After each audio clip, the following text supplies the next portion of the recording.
This video is speculative nonsense. Okay, now that I have your attention, this video is gonna be full of speculative nonsense. I'm just gonna come out and say it. I have a conspiracy theory as it relates to Assassin's Creed Mirage. I think I can explain the whole adults only debacle, the bizarre delays that we've seen, the fact that they're selling it as a collector's edition without us even seeing gameplay, all of these different pieces. I think I can explain it with a theory that ties together multiple things that Ubisoft has been doing in the background, sort of secretly, and then pretending that they're not doing because they're embarrassed about it because it didn't go so well. Kind of complicated, but I'm going to explain it to you. I just want to be clear that this is fundamentally a conspiracy theory. I don't have sources like backing this up. I am putting pieces together. This is my hypothesis that explains the things we see. So take it or leave it, but I think it at least explains what we're seeing. And of course, make sure to like the video and follow all of my socials that I have in the link tree in the description box below, so you can hear from me nonstop, incessantly about all sorts of gaming stuff. So what is Assassin's Creed Mirage? Well, it's the next Assassin's Creed title coming after Assassin's Creed Valhalla, or as I prefer to say it, Assassin's Creed Valhalla. It'll never get old, I swear, it'll never get old.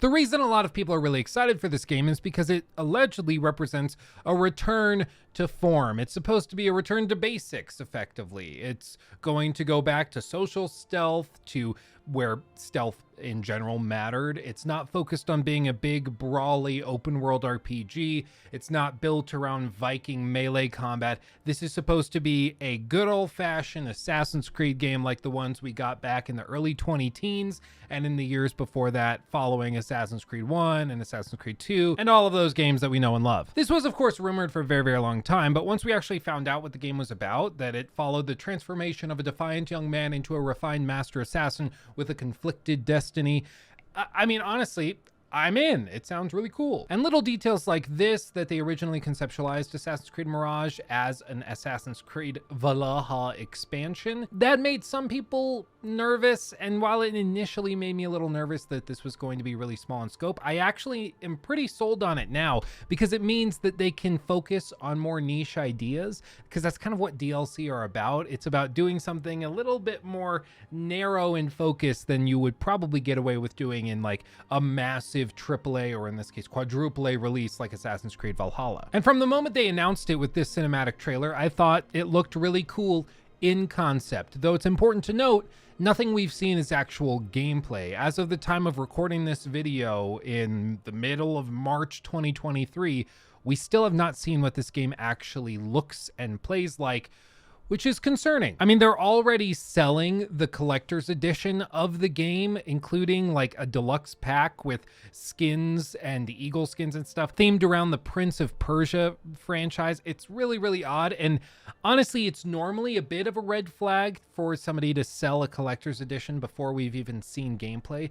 But I mean, it's not the end of the world. It could just be that they got this out, but you know, it's not the craziest thing. I wouldn't think anything serious was going on if this is all that happened around the announcement. Like, okay, they released a cinematic trailer and then put out a collector's edition. It's not ideal, but it's not like the craziest thing. What is absolutely the craziest thing is that they seemingly made one of the biggest mistakes possible for a development studio or publisher to make in the immediate aftermath of a game announcement. They misrated the game. And so right after the announcement, people went on the Xbox store to pre-order it, and they noticed something really peculiar, that it was rated adults only. And people also noticed that in the trailer that they showed off at the 15th anniversary celebration, showing all of the things they were doing with Assassin's Creed, including this Assassin's Creed Mirage trailer, people noticed this adults only, this big AO ESRB tag on the game in the trailer and also on the store page. And this caused a lot of people pause, because this is not something you see very often. In fact, for those who are unaware, as reported here by good old The Gamer, there have only been 33 games given the AO rating between 1993 and 2018, including like Manhunt, which has its own bizarre story. Outlast 2, which I describe as a game where they just like, as a studio, wrote down the most horrific things they could think of on pieces of paper, put them in a hat, and then they just took the whole hat. Instead of picking things out, they just dumped the hat down and said, okay, that's the game. It's kind of tough to play, honestly. And Agony, which I'm sure needs no introduction if you've been following horror games or anything like that recently. This probably also deserved a pretty stiff rating. But if you want to know why something is rated adults only, you don't have to look any further than the official ESRB website, where you can actually go and see what constitutes each individual rating. So E for everyone, generally suitable for all ages, may contain minimal cartoon, fantasy, or mild violence, and or infrequent use of mild language. And you can start going through these and see, okay, this is their standards. Okay, makes sense. But if you go over to adults only, you can see how they define it. Adults only is rated this way for a myriad of things that will probably get this video flagged if I say them out loud. But the final element that can get a game awarded an AO rating is gambling with real currency. And on that Xbox rating page, you could see they described why it was rated adults only on that store. It had intense violence, blood and gore, sexual themes, partial nudity, and real gambling. Now, to be clear, if you go to the Xbox store page right now, you will not see this. They actually went back, they took the rating of AO away, and now it's given an RP, which stands for rating pending, meaning it's not officially been rated yet. And they also note that it will likely be rated M for mature, 17 plus, because that's what pretty much every other Assassin's Creed game recently has been rated. Ubisoft, or Ubisoft, as some people like to say, came out after the fact and had a spokeswoman say, nope, this was in fact an issue. This wasn't legitimate. We made a mistake. And what they said was, quote, while Assassin's Creed Mirage is still pending rating, Ubisoft wants to reassure players that no real gambling or loot boxes. What jumps out to me is the fact that they say real gambling. So they allow fake gambling, which, you know, it could just be that there's like, you know, the equivalent of like blackjack in Red Dead 2, where it's like, yeah, I guess it's gambling, but it's in the game. It's not like with real money or anything. It's with something that only exists in the game, so it's not quite the same thing. It struck me as a little odd. Like, this no real gambling qualifier stuck out like a sore thumb. It was very strange to me, and it got the wheels turning as to what might be going on here. So, okay, real quick, honesty time, not BSing or pretending like this is anything it isn't. This is where we get into the speculation area. I'm not pretending as though this is confirmed fact, but what I'm about to show you, I think, explains everything surrounding AC Mirage very concisely and accurately. But you should take this with a massive grain of salt. This is by no means confirmed that this is why all of this stuff happened, but I think it explains all of it very, very nicely. And it also potentially leaves players more hopeful than they otherwise would have been. So I want to be clear, this is not confirmed, but I want to show you something. Okay, so we've all heard of NFTs, right? Non-fungible tokens. It's a digital item that can be used for all sorts of different things, whether protecting artwork or creating really lazy and uninspired video games. And it's something that every major corporation has expressed some real interest in, probably because they've had people approach them and say, hey, this is basically the next Bitcoin. I know you're bummed that you miss out on Bitcoin, so maybe we should put something together in the form of these NFTs and we'll make tons and tons of money. And then these corporate executives looking for a quick buck are like, oh yeah, sure, let's do that. That sounds awesome. Web3, that sounds sexy. That's gotta be better than Web 2. Let's do it. And Ubisoft is no exception. They have built Ubisoft Quartz, which is a program you might not have heard about before. I've talked about it at length over on my live streams. I've brought this up in a couple of other Assassin's Creed focused videos recently. And because I think it's very important to call this out, because NFTs, every time they've been pitched as an inclusion in video games or as a new feature for video games, it sounds eerily like a Ponzi scheme, like heavily like a Ponzi scheme. Like it only generates wealth and money for people if more and more money floods in. So there always has to be a bigger sucker, but it's also mixed in with like a pyramid scheme, because the people that originally create the original assets are going to get all the money from it trickling down. It's really, really slimy, and it seems very, very suspicious. So I think it's good to call this out and just be upfront with it. And this Ubisoft Quartz program is exactly what you would expect. It's NFTs, but in Ubisoft games. I mean, everything from skins for pants and guns and masks, everything could be built into Ubisoft Quartz, and then they could allow you to sell those assets to other players on a marketplace that they've built, so they get a cut of every time that trades hands, which in theory they think can just print money, even though when they last implemented this in Ghost Recon Breakpoint, it didn't go too hot. Also, before I leave this webpage, I just want you to take note of this space right here. We're going to come back to it later because I think that this is more important than you might realize. So they announced Ubisoft Quartz to everybody, and it didn't go too hot. As you can see down here, 668 likes. It's a lot of likes. 15,000 dislikes. 15,000. I mean, what's the math on this? What's the ratio on this? This is not good. It's bad. And I mean, you can see the whole thing is pitched as digits, which are just NFTs. They'll allow you to complete, what was it?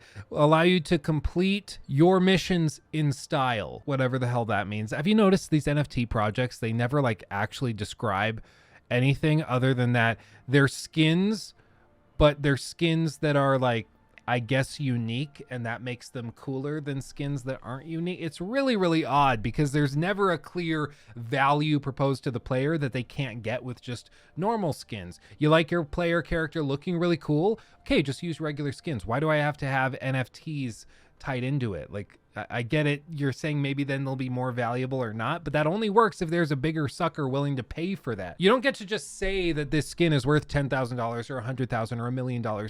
It's only worth that if somebody's willing to pay for it. And you don't get to pay for these skins with other skins because that's not how this works. You have to pay for it with real money. So you're relying on just really wealthy people being willing to just throw money at stuff and then just burn the cash. And that sort of worked initially with NFTs because people thought maybe this will work. So they speculated and threw money at it. And then when it lost all the money, they were like, oh, well, crap. Okay, never mind. And now none of that money's flowing. And this is not just me speculating that it's not working and the market isn't flowing. There was actually a study and research done by Ars Technica right here in an article they did about Ghost Recon Breakpoint. And as you can see here, players who managed to snag a free Digits NFT could sell the unique in-game item on two specific partner NFT websites, Object and Rarible. But the second-hand market for the in-game items wasn't exactly robust. In the nearly 120 days since Ubisoft first rolled out Digits, or the Ubisoft Quartz system, an Ars analysis shows that just 96 successful sales from among the thousands of Digits minted by Ubisoft. 96 out of thousands. Now, I would say this is still pretty pathetic because, I mean, there's 96 people who spent money on this stuff, which is just devastating. I mean, we're failing as a people, as humans. But as you can see here, interestingly, Object seemed to have quietly halted trading on all Ubisoft Digits months ago without notice from the outside world. Again, because nobody really gave a crap at all. The last 26 total Digit sales on Object, a pair of wolf-enhanced pants that sold for 10 TZ, which is the equivalent of roughly $39 US, was recorded on February 5th. I want to know who this guy is so I can tease him. I mean, imagine being the one guy that paid $39 for a pair of digital pants for a game that's And then you see this in an article and you just kind of sink into your chair like, oh God, they found out. They found out. Don't tell my wife. What a sucker. And I know some people are going to be like, Luke, you shouldn't revel in somebody's misfortune of having their money wasted. But here's the thing. I don't think you have a right to be stupid. I don't think you have a right to take all the information in where you could make an informed decision to not waste your money, and then you still do the stupid thing and waste your money. Like, if somebody explains to you clearly, hey, a 15-year car loan at 20% interest is a horrible deal, and if you do that, you'll end up paying 15 times what the car is worth. If somebody explains that to you and then you go, I don't care, I'm going to do it anyways, and you still do it, I don't feel bad for you. You made a stupid decision, and I don't think you have a right to be stupid. Being stupid is a privilege, okay? And if you're going to be stupid, I get to tease you. Them's the rules. I don't make the rules, I just make them up and then enforce them. But all told, it seems that Ubisoft has just completely backed out of this whole thing. They are not really interested in it. They're not updating players on how exactly they can sell quartz or digits, I guess is what they call them, that they've already acquired. Nobody responds to comment when asked about it. It's really, really strange. And all told, it just seems like Ubisoft is trying to walk away largely from this because it's been a huge failure. They spend millions developing this tech, and now nobody's interested in it at all. It's really, really strange. But what does this have to do with Assassin's Creed Mirage? Well, I think that Ghost Recon Breakpoint represented the first whack at Ubisoft Quartz and the NFT game. I think they had planned for another game to come in and be the 1-2 smack to launch their NFT platform and hopefully make a ton of money for them, right? And that's why I asked you to remember this web page that we looked at earlier. You notice how this is weirdly like stilted and off to the side?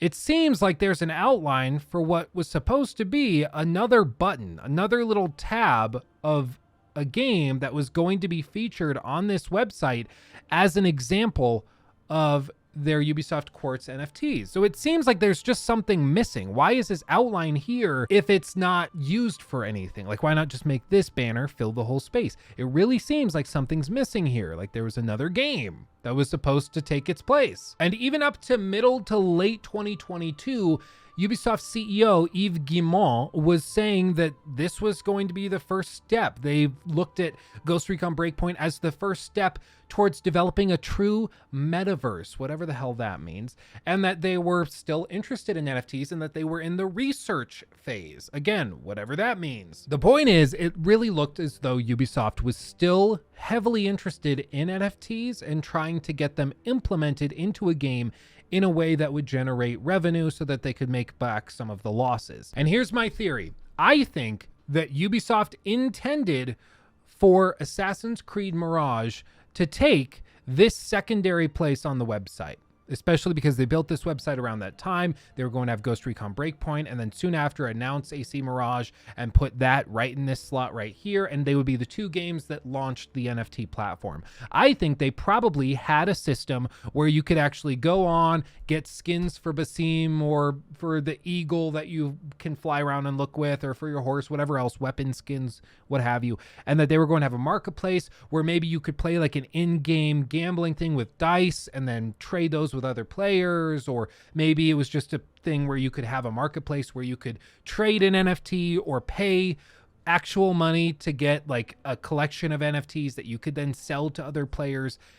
I think they had a marketplace in here for these digits, which are just NFTs that can be sold and bought for real money. And then I think when the ESRB started looking at the game's mechanics to rate it for this trailer, they looked at it and said, listen, it's real gambling because you are gambling with something, these digits that are directly swappable with real currency. So you're just one step removed from real currency to try and make it not gambling. But how is that any different than a casino where you go and trade real money for poker chips and then play poker? It's the same exact thing, just instead of chips, we have digits. It's the same thing. So I built a little timeline to hopefully explain this in a little more clarity and make it a little more visual for you. Originally, based on what we know right now, the game was conceptualized as a DLC for Assassin's Creed Valhalla. I'm estimating that this probably was done back in around November of 2021, because in this article by Jason Schreier on Bloomberg,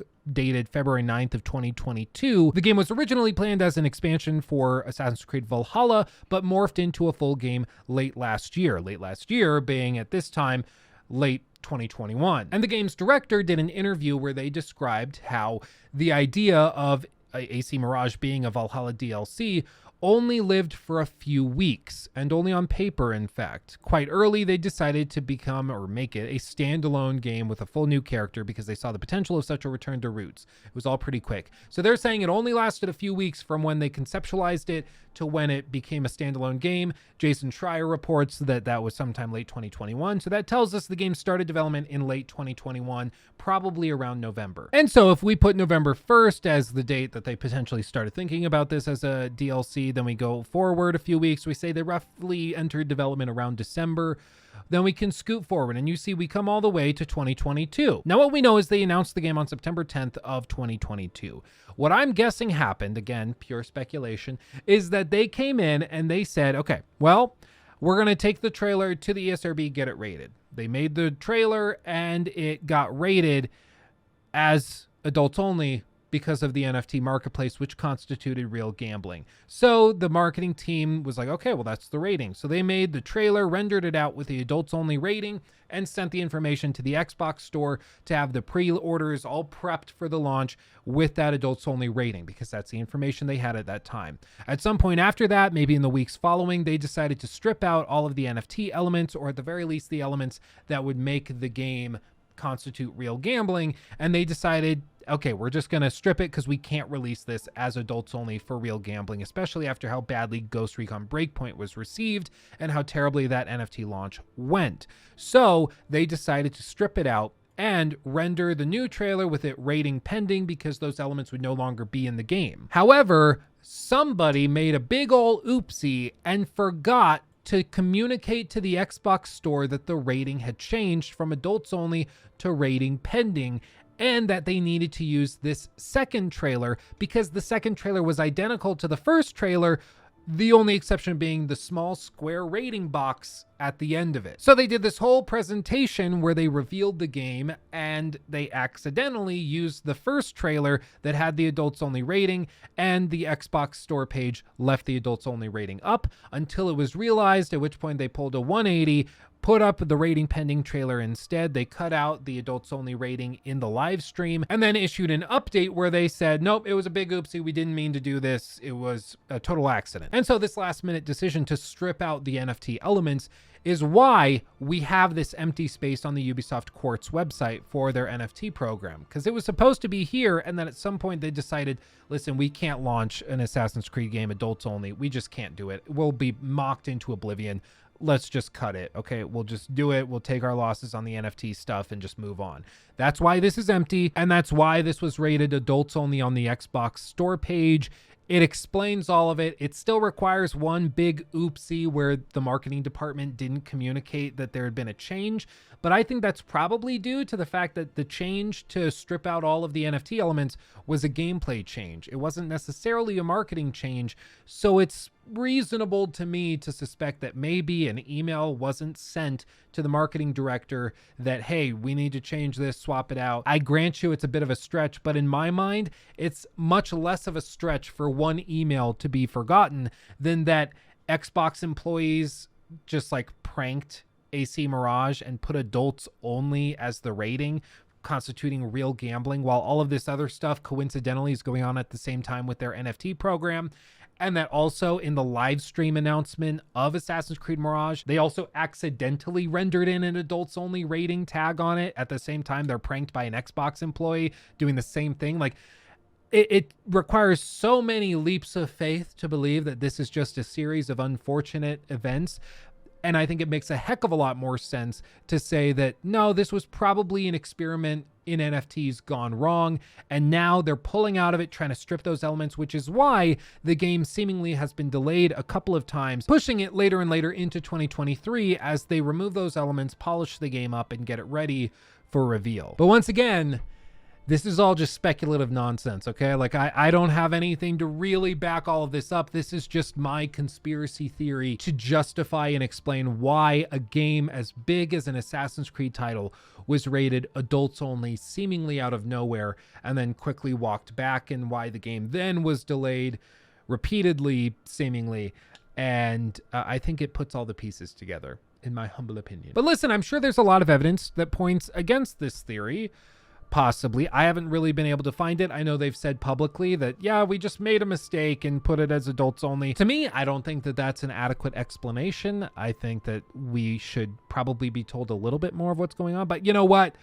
Maybe I'm just greedy with information. Let me know what you think of this in the comment section below. Am I stretching a little bit, or do you think that this actually might explain what's going on? What I will say is, if this is in fact what happened, I actually think this is a really good thing for Assassin's Creed Mirage and for the future of this franchise, because for one, it shows potentially that they're walking back all of the NFT stuff, which I consider to be a win, because again, I have never heard anybody make an argument as to why NFTs should be included in games that is anything other than, oh, you'll get rich, which to me is very deceptive, because the only way you'll get rich with NFTs is if there's a bigger sucker willing to lose their money. So I think that there's no reason to really include NFTs in these games. There's never been anything that's been described to me that's convincing. But furthermore, I think it also represents an opportunity for the team to polish and refine the game even further. And what we've seen about Assassin's Creed Mirage is actually pretty comforting and is interesting to me. For example, they've said that there's not going to be any present day gameplay or playable missions in Assassin's Creed Mirage because they wanted to focus on the story of Basim and when he was in Baghdad in the 9th century. That to me, really interesting. I always find the modern day segments in Assassin's Creed kind of pace killers. They just take a game that's clipping along and then all of a sudden cause it to come to a screeching halt. So I'm interested in that. They've also said, of course, that they're taking a ton of inspiration from Assassin's Creed Unity, which is awesome. That's one of my favorite and most underrated games in the franchise. Don't get me wrong, it's underrated for very good reason, because it was a broken pile of steaming horse garbage at launch. So I think it's justified, don't get me wrong. But I'm glad to see that they're taking inspiration from Unity. And one of the other things they said they took as inspiration that I've heard nobody mention is from this interview with the game's director, where they said that they took a lot of inspiration specifically from Unity's crowd systems, which if you didn't play AC Unity, all you need to know is that Unity featured some of the densest crowd tech in any Assassin's Creed game ever. I think the densest crowd tech ever.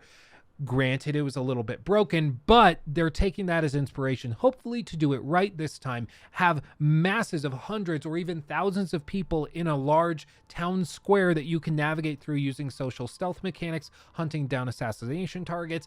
That stuff is awesome, and I'm super glad to hear that it's coming to the game. I think that's great. And perhaps most excitingly, it's also coming to Amazon Luna, their cloud streaming service, right? That's okay. I don't give a crap about Amazon Luna. I don't know. Maybe it works great. I have no idea. I've never used it. Apparently Ubisoft's got a great relationship with them. They're all over the place. I would personally prefer xCloud, but you know what? Maybe Luna is also great. I have no idea. But anyway, I want to hear your thoughts on all this. I really hope AC Mirage ends up being great, a return to form, and I hope it's the start of a fantastic series of AC games. I am skeptical. Shocker, right? I mean, you guys give me crap all the time for putting skeptical in all my video titles, but it's because I am just naturally skeptical, so I figured why not embrace it. And in this case, I'm very skeptical of Ubisoft in general, especially with all of the stuff they've done recently. The fact Yves Guillemot is still CEO is just cringe-inducing to me, but you know what? We're making the most of it, and I hope that AC Mirage is the first step of many steps moving forward that are awesome, and we're gonna get games that are great. That's what I hope. Might not be the case, but I'm hopeful. What I am also hopeful of is that you didn't pre-order the game yet, because we haven't seen gameplay, and in my view, pre-ordering a game before you've seen gameplay is just irresponsible. So if you did that, maybe cancel your pre-order and then wait until we've actually seen the game and then move on from there. I mean, you guys know me. I love spending money frivolously. I mean, I have the freaking Lego Titanic and Pyramid of Giza. Like, this is something no adult 25-year-old with a kid needs in his life. So the fact that I'm telling you I think it's financially irresponsible to pre-order something should tell you a lot. But okay, that's gonna do it for me. If you want to come hang out with me live on stream, again, just check out the link tree. I've got all the links for that there. I stream on Twitch, and I also have a live channel here on YouTube where I post all of the stream clips and highlights. So if you don't make it to a stream, you can see everything we did, but edited down so that you don't end up wasting a bunch of time with me like just sitting around. So definitely check that stuff out again at the link tree below. And of course, if you enjoy Assassin's Creed and you hope that they don't screw this up, leave a like on the video so that I know there are others out there like me who are just kind of depressed at where we are. Thanks for watching. I love you all. I'll see you in the next one. Hugs and kisses. Bye-bye.